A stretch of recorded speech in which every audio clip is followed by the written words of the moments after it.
Chapter 251 में हमें गेगे ने एक बार फिर से बता दिया कि जब भी कोई सोर्सरर सुकुना से लड़ रहा होता है तो सुकुना अकेले नहीं लड़ता, गेगे भी सुकुना के साथ लड़ता है। चैप्टर 251 में भी कुछ ऐसा ही हुआ। सब कुछ प्लान के अकॉर्डिंग होने के बाद भी अपने हीरोज हार रहे हैं। चैप्टर की शुरुआत में सुकुना सोच रहा होता है कि यूता मेरी टेक्निक कैसे यूज कर पा रहा है। तो यूता बोलता है कि तुझे अपनी लास्ट फिंगर अभी तक नहीं मिली है ना। इसका मतलब क्या यूता सुकुना की लास्ट फिंगर कहा गया? अब ये तो आगे के चैप्टर्स में पता चलेगा। यूता और यूजी सुकुना को कुत्तों की तरह कूट रहे होते हैं। कहीं से सुकुना को लात पड़ रही होती है तो कहीं से मुक्का। यूजी ये माइंडसेट लेके चल रहा होता है कि आज सुकुना को मारना ही है, चाहे जो भी हो जाए। पर सुकुना यूजी को पकड़ता है और उसके पेट पर अपने स्लैशेस मारता है, जिससे यूजी ब्लड स्पिट करता है। पर वो ब्लड स्पिट सुकुना के फेस पर करता है। जो भी हो, पर इस चैप्टर में सुकुना की बेइज्जती बहुत हो रही है।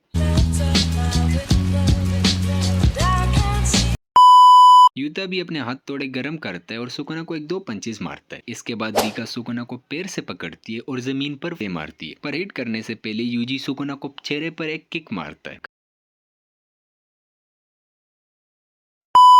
कहा था ना गंदी वाली हो रही है इसकी। सुकुना रियलाइज करता है कि उसकी कर्स एनर्जी की आउटपुट और मेगुमी की बॉडी पर से उसका कंट्रोल वीक होता जा रहा है। अब इनसे निपटने का सिर्फ एक ही तरीका है और वो है वर्ल्ड कटिंग स्लैश यूज करना। पर सुकुना होलो विकर बास्केट यूज कर रहा है तो वो दोनों साथ में यूज नहीं कर सकता। इसलिए सुकुना गैम्बल करता है कि वो होलो विकर अंडू करके वर्ल्ड कटिंग स्लैश यूज करेगा। पर अपने सोसरस को इसका आइडिया पहले से ही था कि सुकुना कुछ ऐसे ही करेगा, इसलिए वो इसके लिए रेडी थे। जैसे ही सुकुना होलो विकर अंडू करता है, रिका उसके दो हाथ पकड़ लेती है और तीसरा हाथ यूजी पकड़ लेता है। यूता सुकुना के करीब जा रहा होता है पर सुकुना उस पर अपने स्लैशेस यूज करता है। यूता नोटिस करता है कि सुकुना के स्लैशेस वीक होते जा रहे हैं। यूता सुकुना के पास जाता है और उसका चौथा हाथ जो फ्री था उसको काट देता है। यूजी ने सुकुना के मुंह पे जो ब्लड स्पिट करा था वो उसको एक्सप्लोड कर देता, जिस तरह सीजन 2 में चोसो करता था अपने ब्लड को एक्सप्लोड। यूजी की एक और टेक्निक रिवील कर दी गई। पहले इस बेचारे को 240 चैप्टर तक कोई टेक्निक नहीं दे रहे थे और अब हर दूसरे चैप्टर में इसकी कोई नई टेक्निक रिवील की जा रही है। हम जाते हैं फ्लैशबैक में, जब ये लोग प्लान बना रहे होते हैं। यूजी बोलते हैं कि यूकी की बुक के अकॉर्डिंग दो सोल आपस में इंटरमिक्स तो हो सकते हैं पर वो एक नहीं हो सकते, मतलब मेगुमी को बचाया जा सकता। एंजल बोलती है कि अगर हम सुकुना और मेगुमी की सोल को स्प्लिट करके मेरी टेक्निक यूज करें तो हम सुकुना को मार सकते और मेगुमी को भी बचा लेंगे।